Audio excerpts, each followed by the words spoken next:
Hi, I'm Sukli Liu. I'm an assistant professor at the University of Southern California. I direct the Neuroplasticity and Neurorehabilitation Lab. And the goal of my research is to help people get better after stroke. Reinvent is a low-cost, portable brain-computer interface that we developed for people who have severe stroke. So the way Reinvent works is it takes brain signals and muscle signals that indicate an attempt to move, and it provides feedback in virtual reality of the person actually moving. My husband started working in virtual reality, and it seemed like a really exciting and engaging new technology. And at the same time, there were a lot of companies coming out with low-cost ways to do brain imaging. And it seemed like it was time that we could make a low-cost brain-computer interface that might actually be engaging and actually invoke biological systems. We really tried to go for a low-cost system. And for most brain-computer interfaces, the biggest cost is in the brain reading equipment.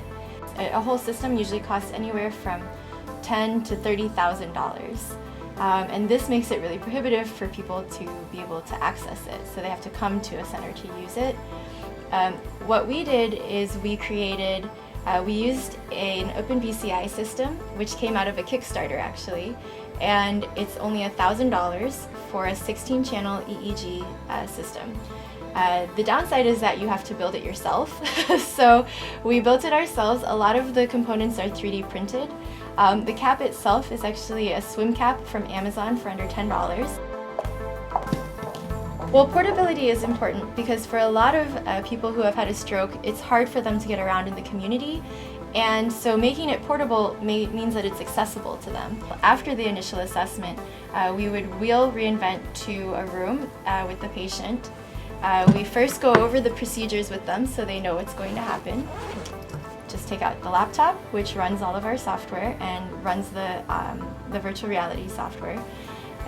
We also would just put on an EEG cap, and then we put on the electrodes onto their muscles, and we put an IMU on their wrist, so this tracks their movements. And then finally we put the virtual reality headset on them. There you go, and I'm just going to pull this over.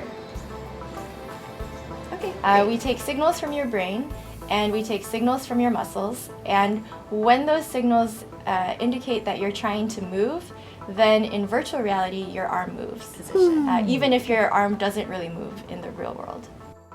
I want you to try to move your hand towards the target position, okay? But we're going to have you do it just using your brain activity.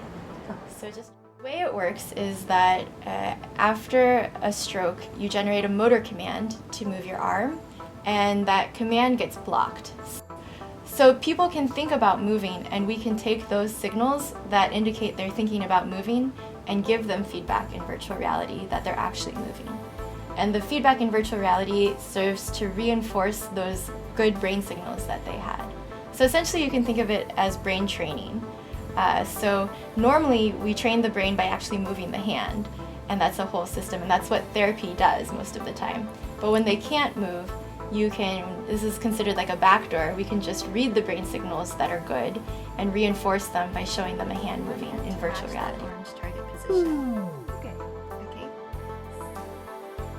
The whole reason I got into research was to help people that we don't have tools to help right now as clinicians. So as a therapist, I felt like I didn't know who was going to recover, and for the people that weren't recovering, I didn't have anything else that I could give them, and that was really frustrating and a little bit heartbreaking. So for me, this research is hopefully my way of helping patients, hopefully a lot of patients. I love it because I think it's exciting. It's a blend of technology, it has clinical relevance, it could really help people, we think, in a way that they would enjoy too.